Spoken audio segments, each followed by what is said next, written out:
नमस्कार दोस्तों, success point में आपका स्वागत है। आज कक्षा 10 की सामाजिक की जो अर्थशास्त्र वाली किताब है उसका सेकंड चैप्टर भारतीय अर्थव्यवस्था के क्षेत्रक, इस पाठ को महत्वपूर्ण नोट्स की सहायता से डिस्कस करने वाले। 2024-25 बोर्ड परीक्षा में 5 नंबर का पाठ है। इसमें से 1 नंबर का ऑब्जेक्टिव और 2-2 नंबर के 2 क्वेश्चन पूछे जाएंगे। सही बात तो ये भारतीय अर्थव्यवस्था के क्षेत्रक, तो कितने प्रकार के क्षेत्रक है? तो क्षेत्रकों को भी अलग अलग आधार पर अलग अलग प्रकारों में बांटा गया है। सबसे पहला वर्गीकरण देखते हैं हम आर्थिक आधार पर। तो आर्थिक कार्य के आधार पर भारतीय अर्थव्यवस्था के क्षेत्रकों को 3 प्रकारों में बांटा गया है। तो अगर आपसे छोटा क्वेश्चन पूछा जाए कि आर्थिक आधार पर क्षेत्र कितने प्रकार के होते हैं, तो 3 प्रकार के होते हैं। इसके बाद पहला प्राथमिक क्षेत्रक, दूसरा द्वितीयक क्षेत्रक, तीसरा तृतीयक क्षेत्रक। अब प्राथमिक क्षेत्रक क्या होता है कि जब हम प्राकृतिक संसाधनों का उपयोग करके किसी वस्तु का उत्पादन करते हैं तो इसे प्राथमिक क्षेत्रक की गतिविधियों में सम्मिलित किया जाता है। अब प्राथमिक क्षेत्र को कृषि एवं सहायक क्षेत्र भी कहा जाता है। प्राकृतिक संसाधनों का उपयोग कैसे करते हैं? जैसे मान लो कोई किसान खेत में फसल उगा रहा है, उसने गेहूं को उगाया या उसने गन्ना उगाया। अब गन्ने की फसल उगाई तो गन्ने की फसल उगाना प्राथमिक क्षेत्र के अंतर्गत आएगा। गन्ने की फसल को फैक्ट्रियों में ले जाकर के उसकी क्या बनाएंगे? चीनी। तो चीनी बनाना द्वितीय क्षेत्र के अंतर्गत आएगा। और बनी हुई चीनी को कट्टों में पैक करके दुकानों पर सप्लाई की जाएगी और ग्राहक को मिलेगा, लोगों को मिलेगी खाने के लिए। तो वह जो सप्लाई करने का जो काम है वाहनों के जरिए परिवहन के साधनों द्वारा, यह तृतीय क्षेत्र के अंतर्गत आता है, जिसको सेवा क्षेत्र भी कहते हैं। प्राथमिक क्षेत्र को कृषि एवं सहायक क्षेत्र भी कहा जाता है, ये भी आपको ध्यान रखना है। तो ऑब्जेक्टिव पूछा जा सकता है कि कृषि एवं सहायक क्षेत्र किस क्षेत्र को कहते हैं? तो प्राथमिक क्षेत्र को कहते हैं, ये भी आपको ध्यान रखना है। उदाहरण है कृषि, डेयरी, मत्स्यन, खनिज, अयस्क। खनिज अयस्क भी कहाँ से निकलते हैं? धरती के अंदर से निकलते हैं। तो ये भी हम प्राकृतिक संसाधनों का उपयोग करके ही निकालते हैं। नेक्स्ट है द्वितीय क्षेत्रक। तो द्वितीय क्षेत्रक की बात करते हैं। इसके अंतर्गत प्राकृतिक उत्पादों को विनिर्माण प्रक्रिया द्वारा अन्य रूपों में परिवर्तित किया जाता है। जैसे अपन ने गन्ने से क्या बनाई थी? चीनी। यह वस्तुएं सीधे प्रकृति से प्राप्त न होकर निर्मित की जाती है। निर्माण की प्रक्रिया कार्यशाला, कारखाना, घर में हो सकती है। यानी कि कोई कार्यशाला होगी या मशीनें लग रही होगी, कारखाना होगा, या छोटे स्तर पे तो घर में भी इसका निर्माण किया जा सकता है। इसके बाद में इसे औद्योगिक क्षेत्रक भी कहा जाता है। तो प्रत्येक क्षेत्र का एक उपनाम है, इसको बोलते हैं औद्योगिक क्षेत्रक। उदाहरण गन्ने से चीनी निर्माण, कपास से कपड़ा बनाना, मिट्टी से ईंट बनाना और ईंट से क्या बनते हैं बाद में? मकान बनाना। तो ये सभी क्षेत्र जो ये भी सभी क्षेत्र हैं द्वितीय क्षेत्र के अंतर्गत आते हैं। नेक्स्ट है तृतीय क्षेत्रक। इसके अंतर्गत वह प्रक्रिया आती है जो प्राथमिक और द्वितीय क्षेत्र के विकास में मदद करते हैं। यह गतिविधियां स्वतः वस्तु का उत्पादन नहीं करती हैं, बल्कि उत्पादन प्रक्रिया में सहयोग करती है, इसलिए इसे सेवा क्षेत्रक भी कहते हैं।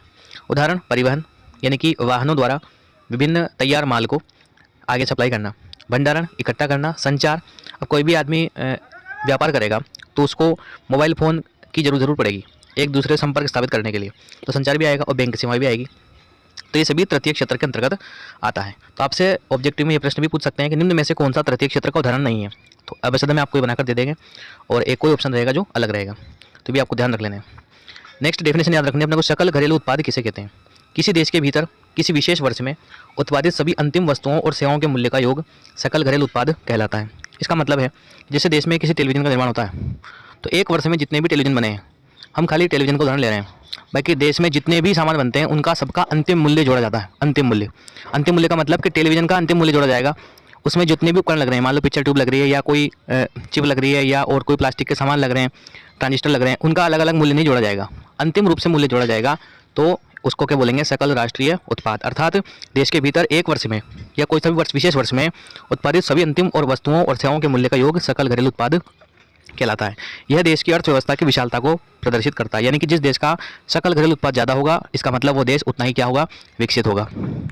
1973-74 से 2013-14 के बीच लगभग कितने 40 वर्षों में सबसे अधिक वृद्धि किस क्षेत्रक में दर्ज की गई है? तृतीय क्षेत्रक में वृद्धि दर्ज की गई है। नेक्स्ट है अब बेरोजगारी के प्रकार हैं। तो अल्प, छिपी, प्रच्छन्न बेरोजगारी, तीनों प्रकार एक ही है। आपसे पूछा अल्प बेरोजगारी समझाइए तो भी आपको ये लिखना है, छिपी पूछे तो भी ये लिखना है, प्रच्छन्न पूछे तो भी आपको यही लिखना है। तो ऐसी आर्थिक गतिविधियां जिनमें लगे हुए व्यक्ति कुछ काम तो जरूर करते हैं परंतु किसी को भी पूर्ण रोजगार प्राप्त नहीं होता। अर्थात लोग प्रत्यक्ष काम तो करते हैं परंतु अपनी क्षमता से या अपनी योग्यता से कम काम करते हैं। तो जितनी आदमी की योग्यता है उससे उसको कम काम मिलता है और इसको बोलते हैं अल्प बेरोजगारी या छिपी बेरोजगारी या प्रच्छन्न बेरोजगारी। नेक्स्ट है यह बेरोजगारी उन लोगों से अलग है जो बेकार बैठे हुए हैं, इसलिए इसे प्रच्छन्न बेरोजगारी भी कहते हैं। अब अगला टॉपिक है मनरेगा 2007। तो इसका पूरा नाम क्या है? महात्मा गांधी राष्ट्रीय ग्रामीण रोजगार गारंटी अधिनियम। कब स्टार्ट किया गया था? 2005 में। क्या है? तो इसको क्यों स्टार्ट किया गया था? क्योंकि काम का अधिकार लागू करने के लिए बनाया गया अधिनियम है, इसलिए इसको बनाया गया था कि प्रत्येक व्यक्ति को काम करने का अधिकार है। तो इस अधिनियम को लागू करने के लिए सरकार ने ये योजना लागू की थी। इसके अंतर्गत वे सभी लोग जो काम करने में सक्षम हो और जिन्हें काम की ज़रूरत हो सरकार द्वारा ग्रामीण क्षेत्रों में एक वर्ष में 100 दिन रोजगार की गारंटी दी गई है, यानी 100 दिन का काम सरकार उनको देगी। और वर्तमान में ये सीमा जो है 125 दिन कर दी गई है। यदि सरकार रोजगार देने में असफल रहती है तो उनको बेरोजगारी भत्ता भी देना होगा, है ना, ये भत्ता है। तो इस प्रकार से इसके बारे में आप जब पूछा जाएगा कि मनरेगा पर टिप्पणी लिखिए तो आप ये सारे पॉइंट लिख सकते हैं। नेक्स्ट, रोजगार के आधार पर क्षेत्रक। अब क्षेत्रकों को अलग अलग प्रकार बांटा गया, हमने पहले बताया था आपको। रोजगार के आधार पर कितने प्रकार के क्षेत्रक है? 2 प्रकार के, संगठित और असंगठित। संगठित क्षेत्र का मतलब इसके अंतर्गत वे उद्यम आते हैं या कार्यस्थान आते हैं जिनकी रोजगार की अवधि नियमित तथा निश्चित होती है। मतलब रोजगार पूर्णतः सुरक्षित होता है कि भाई नौकरी की गारंटी है, कोई निकाल नहीं सकता, या आपका जो काम करने का समय है वो फिक्स है, 8 घंटे 9 घंटे जो भी समय है वो फिक्स है। उसके बाद में यदि आपको अतिरिक्त रोका जाता है तो उसका आपको अतिरिक्त भुगतान किया जाएगा। ये क्षेत्रक सरकार द्वारा पंजीकृत होते हैं, इन्हें सरकारी नियमों का पालन भी करना होता है। और अतिरिक्त कार्य की स्थिति में अतिरिक्त वेतन दिया जाता है। यदि आपसे ओवर टाइम करवाया जाता है, एक्स्ट्रा काम करवाया जाता है, उसका अलग से आपको पैसा दिया जाएगा। सवेतन छुट्टी। अब आपसे पूछा जाए कि अगर संगठित क्षेत्र के क्या लाभ हैं, तो ये जो पॉइंट है इसको आप 4-5 पॉइंटों में डिवाइड करके लिख सकते हैं कि भाई सवेतन छुट्टी यानी कि छुट्टी लेने पर भी आपको पैसा मिलेगा। चिकित्सकीय लाभ, पूरे वर्ष में जो मेडिकल फैसिलिटी दी जाती है एम्प्लॉय को, अर्थात उनको इलाज का भी पैसा मिलता है, तो वो भी लाभ मिलता है। भविष्य निधि, आपकी सैलरी में से कुछ ना कुछ अंश प्रति महीने कटता है, वह बाद में जब आप सेवानिवृत्त होते हैं उस समय आपको इकट्ठा दे दिया जाता है, उसको बोलते हैं भविष्य निधि। सेवा अनुदान, तो जहाँ पर आप जॉब करते हैं तो वो कंपनी भी अपनी तरफ से अनुदान देती है कि भाई इतने सालों तक आपने हमारी सेवा की, इसलिए कार्यस्थल पर स्वच्छ पेयजल की व्यवस्था भी होती है वहाँ पर। और इसके बाद में सेवानिवृत्त होने पर पेंशन का फायदा भी मिलता है। तो ये सारे फायदे हैं संगठित क्षेत्र में काम करने के। दूसरा क्षेत्रक है असंगठित क्षेत्रक, यानी कि ये छोटी छोटी बिखरी हुई इकाइयों जो अधिकांशतः सरकारी नियंत्रण से बाहर होती है से बना होता है। यानी कि जैसे मान लो कोई किराने की दुकान पर काम कर रहा है, या कोई छोटी दुकान पर काम कर रहा है, या कोई कारीगर का काम कर रहा है, मजदूरी कर रहा है, तो ये सब किस क्षेत्र में आएंगे? असंगठित क्षेत्र में। इनमें न तो नियम होते हैं, परंतु इनमें नियम तो होते हैं परंतु उनका पालन नहीं होता, क्योंकि सरकार का ज़्यादा दबाव होता नहीं है, इसलिए कोई पालन नहीं करता। वेतन कम मिलता है, रोजगार सुरक्षित नहीं है, असुरक्षित है, अर्थात श्रमिकों को अकारण हटाया जा सकता है, यानी बिना कारण के भी श्रमिकों को हटाया जा सकता है, उनकी सुनने वाला कोई भी नहीं है। अतिरिक्त कार्य का वेतन नहीं दिया जाएगा। जैसे संगठित क्षेत्र में एक्स्ट्रा काम करवाने पर आपको अतिरिक्त वेतन मिलता था, वो यहाँ पर नहीं मिलेगा। सब इतनी अवकाश या बीमारी के कारण अवकाश का कोई प्रावधान नहीं है, यानी कि बीमारी के कारण छुट्टी मांगना तो पैसा कटेगा आपका, उसको कोई पैसा नहीं मिलने वाला, और छुट्टी मिलने में बहुत समस्या आती है। तो इस प्रकार से ये असंगठित क्षेत्र है और इनकी समस्याएं हैं। नेक्स्ट है स्वामित्व के आधार पर क्षेत्र कितने प्रकार के होते हैं? 2 प्रकार के, सार्वजनिक क्षेत्रक और निजी क्षेत्रक।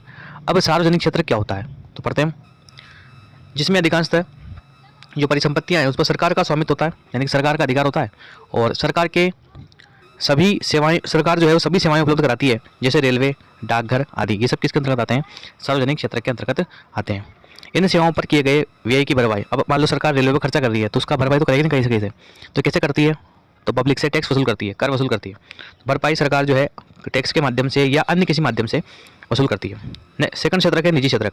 इसमें परिसंपत्तियों पर स्वामित्व और सेवाओं के वितरण की जिम्मेदारी एकल व्यक्ति या किसी कंपनी की होती है, यानी कि निजी हाथ में होता है, किसी पर्टिकुलर व्यक्ति की कंपनी हो वो निजी क्षेत्रक में अंतर्गत आती है। जैसे टाटा आयरन स्टील कंपनी, जिसको टिस्को बोलते हैं, रिलायंस इंडस्ट्रीज लिमिटेड, ये सब किसके उदाहरण है? निजी क्षेत्र के उदाहरण हैं।